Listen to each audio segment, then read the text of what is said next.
एक 10th class की student जो पहले एक बायजू का कोर्स ले चुकी थी, उसके मना करने के बाद भी बायजू वाले उसके घर पर अपना अगला कोर्स बेचने चले आते हैं। फिर वो एजेंट्स उस स्टूडेंट्स के पेरेंट्स के आगे स्टूडेंट से कुछ सवाल पूछते हैं, पर प्रेशर और नर्वसनेस के कारण स्टूडेंट एक भी सवाल का जवाब ठीक से नहीं दे पाती। तो फिर एजेंट्स पेरेंट्स को इनसिक्योर कर कोर्स बेचने की कोशिश करते हैं, पर थैंकफुली वो स्टूडेंट अपने पेरेंट्स को उस महंगे कोर्स से बचा लेती है और 10th में सेल्फ स्टडी कर 93% मार्क्स लेकर आती है। ये कहानी है बायजू के एक स्टूडेंट की, जहां आजकल भागदौड़ वाले जमाने में पेरेंट्स अपने बच्चों की पढ़ाई से कोई भी कॉम्प्रोमाइज नहीं करना चाहते। वहीं बायजू उन पेरेंट्स की इनसिक्योरिटी का फायदा उठा अपने महंगे कोर्सेज बेचता है। और दोस्तों, ये सिर्फ एक स्टूडेंट की कहानी नहीं बल्कि लाखों स्टूडेंट्स की कहानी है। जब एजेंट्स उन स्टूडेंट्स के घर आते हैं तो उन्हें एक टैबलेट और 15 दिनों का बायजू का फ्री ट्रायल देकर जाते हैं। जब स्टूडेंट्स इन 15 दिनों का ट्रायल ले रहा होता है तो बायजू की टीम स्टूडेंट के डाटा को कलेक्ट कर लेती है और उस डेटा के सहारे ही स्टूडेंट्स के पेरेंट्स को फोर्सफुली कोर्सेज बेचे जाते हैं। हमें तो कुछ ऐसे भी केसेस देखने को मिले जहां पर मिडिल क्लास बच्चों को ये महंगे महंगे कोर्सेज बेच दिए गए और उन स्टूडेंट्स के पेरेंट्स इन कोर्सेज को अफोर्ड ही नहीं कर सकते थे। सोचने वाली बात तो यह है कि पेरेंट्स को बायजूस पर इतना भरोसा क्यों है? जवाब है इनकी मार्केटिंग की वजह से। आज इंडिया के सबसे बड़े एक्टर शाहरुख खान जहां बायजू की एड कर रहे हैं, वहीं बायजूस के लोगो इंडियन जर्सी पर भी देखने को मिल जाते हैं। फीफा वर्ल्ड कप जहां कोई भी नहीं पहुंच सकी, वहां बायजू ने अपनी प्रमोशन करवा दी और फीफा वर्ल्ड कप को स्पॉन्सर कर दिया।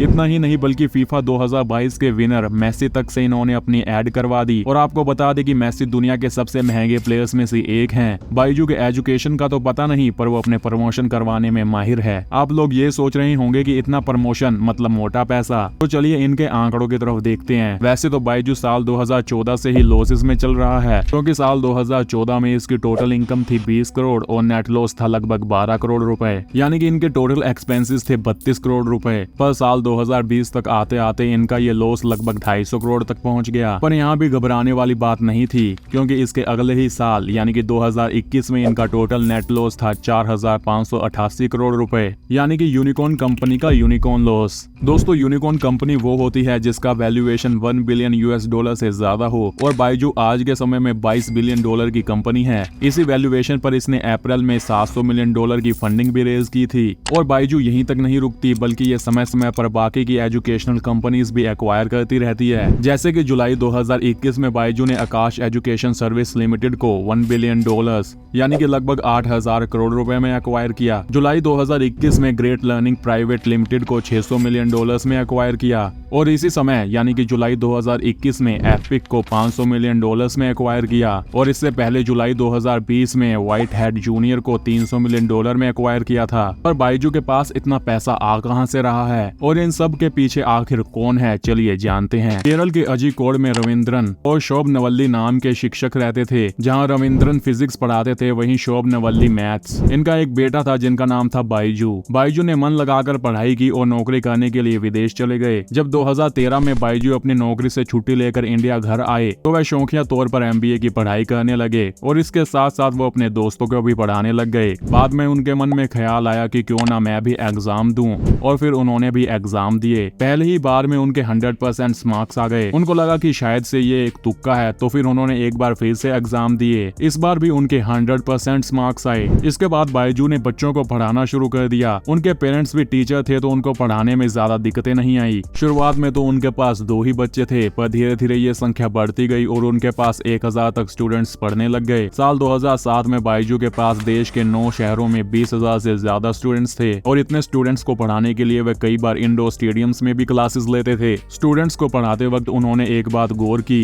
कि देश में जितने भी कॉलेजेस हैं वो स्टूडेंट्स के मार्क्स पर ही ज्यादा गौर करते हैं, ना कि उनके कॉन्सेप्ट पर। इसी वजह से स्टूडेंट्स के फंडामेंटल कॉन्सेप्ट क्लियर ही नहीं हो पाते थे। इस समय तक आते आते उनके पास काफी ज्यादा स्टूडेंट्स हो गए थे, और इतने ज्यादा स्टूडेंट्स होने की वजह से वे अलग अलग शहरों में जाकर बच्चों को नहीं पढ़ा सकते थे। तो फिर उन्होंने सोचा क्यों ना एक ऐसा ऐप बनाया जाए जिससे सारे देश के बच्चे एक ही जगह पर पढ़ाई कर सके। तो इसके चलते इन्होंने पहले साल 2011 में थिंक एंड लर्न ऐप को लॉन्च किया। पर इस टाइम पर इनका मेन फोकस क्लास 1 से लेकर क्लास 12 तक के बच्चों पर था। पर साल 2016 में बायजू ने अपने नाम पर ही ऐप का नाम रख दिया, यानी कि बायजूस। बायजू के लॉन्च होने के बाद पहले 3 महीनों में ही करीब 20 लाख स्टूडेंट्स इससे जुड़ गए। साल 2016 में बायजू को 921 करोड़ रुपए की फंडिंग भी मिली, और साल 2017 में बायजू ने शाहरुख खान को अपना ब्रांड एम्बेसडर बनाया। साल 2018 के आते आते इसकी वैल्यूएशन 1 बिलियन डॉलर तक पहुंच गई, यानी कि इस समय तक बायजू यूनिकॉर्न कंपनी बन चुकी थी। इसके बाद साल 2019 में बायजू ऑफिशियली भारतीय क्रिकेट टीम का स्पॉन्सर बन गया और साल 2021 में पेटीएम को पीछे छोड़ते हुए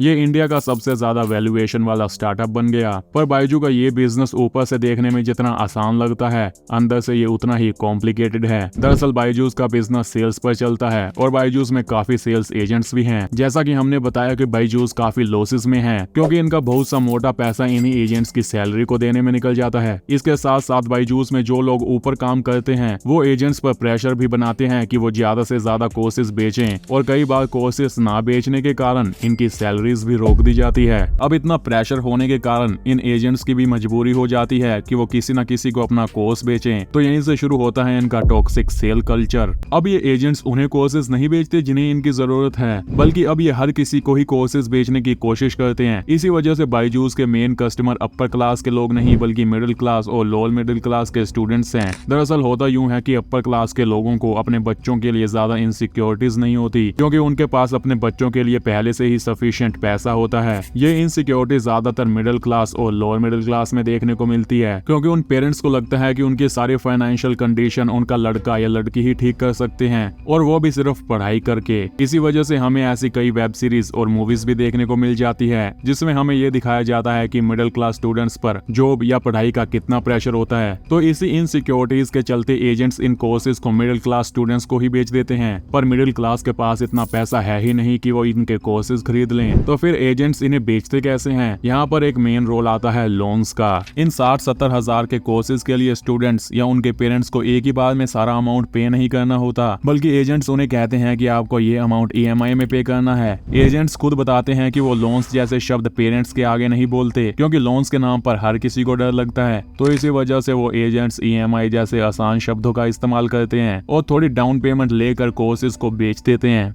पर एजेंट्स भी ये अपनी मर्जी से नहीं करते, उन पर भी बायजू के मैनेजमेंट की तरफ से काफी प्रेशर होता है। बायजू के एक एम्प्लॉय ने बताया कि उन्हें कई घंटों तक काम करना पड़ता है हफ्ते के 2 लाख की सेल टारगेट को पूरा करने के लिए और कई बार तो उन्हें रात के 12 बजे तक भी काम करना पड़ता है। आप एक रिकॉर्डिंग में ये भी सुन सकते हैं कि कैसे एक एजेंट्स को सेल टारगेट के लिए हरास किया जाता है। क्या कर रहा है तू? लीड अगर तेरे काम की थी तो डिस्क्वालीफाई करना। कॉल टुमारो का मतलब क्या होता है? आपने सुबह से कॉल टुमारो का मतलब क्या होता है ये बता मुझे पहले। सर मैंने इसको पर्सनल नंबर से कॉल की थी और एक लीड पे तेरे पर्सनल का मैं अचार डालूं। दोस्तों आज का एजुकेशनल सिस्टम 10 साल पहले के एजुकेशनल सिस्टम से काफी अलग है। पहले के जमाने में ना तो कोई ऐप था और ना ही कोई इंटरनेट, बल्कि उस समय तो मोबाइल फोन्स भी कीपैड के हुआ करते थे। उन जमानों में पढ़ने के लिए ना तो मोबाइल फोन्स होते थे और ना ही ऐप्स, पर फिर भी लोग IAS इंजीनियर्स और बिजनेसमैन बनते थे और उन दिनों बस स्कूल जाना और ज्यादा से ज्यादा ट्यूशन जाना पड़ता था। पर आजकल स्कूल्स और ट्यूशन के बाद भी पेरेंट्स अपने बच्चों को ऑनलाइन कोर्सेज से पढ़ाते हैं ताकि उनको जल्दी से जल्दी सक्सेस मिले। पर आपको बता दें कि अर्ली सक्सेस भी बच्चों के लिए ठीक नहीं होती। जैसे कि हर काम को करने की एक उम्र होती है, तो बच्चों की उम्र भी पढ़ने के साथ साथ खेलने की और आउटडोर एक्टिविटीज सीखने की होती है। अगर एक स्पेसिफिक काम को करने की एक स्पेसिफिक एज ना होती तो सरकार शादी की एक एज फिक्स ना करती, बल्कि सरकार ये कहती कि अगर आपका बच्चा 15 साल की उम्र में जिम्मेदारी संभाल रहा है और काम कर रहा है तो उसकी शादी कर दो। पर ऐसा नहीं है। व्हाइट हेड जूनियर में भी आपको ऐसे एड्स देखने को मिल जाएंगे जिनमें वो दावा करते हैं कि उनके 12 साल के स्टूडेंट्स ने 1 करोड़ का पैकेज लिया। आपको बता दें कि ये एड्स फिक्शनल होते हैं क्योंकि 18 साल से कम उम्र का कोई भी व्यक्ति किसी कॉर्पोरेट में काम ही नहीं कर सकता। ये इल्लीगल है। अगर आप एक बच्चे से ये उम्मीद लगाएंगे कि वो 19 साल की उम्र में 1 करोड़ का पैकेज ले लेगा तो ये बिल्कुल भी ठीक नहीं है। आजकल तो लीगल मैरिज की एज भी 21 साल है, तो फिर 19 साल की उम्र में 1 करोड़ का पैकेज क्यों? एक रिपोर्ट की माने तो आज पढ़ाई के कारण 6 में से 1 बच्चा डिप्रेस्ड है। सीरियस डिप्रेस्ड या मेडिसिन डिप्रेस्ड नहीं, बल्कि नॉर्मल डिप्रेस्ड। पर ये नॉर्मल डिप्रेशन भी आपके बच्चे के लिए काफी खतरनाक है। इसलिए अपने बच्चों पर ध्यान दें और पढ़ाई के साथ साथ एक्स्ट्रा करिकुलर एक्टिविटी भी करवाएं। अगर आप टाटा की स्टोरी जानना चाहते हैं तो इस वीडियो पर क्लिक करें, और अगर आप ये जानना चाहते हैं कि कैसे हीरो होंडा स्प्लिट हुआ तो इस वीडियो पर क्लिक करें। आपका बहुत बहुत शुक्रिया।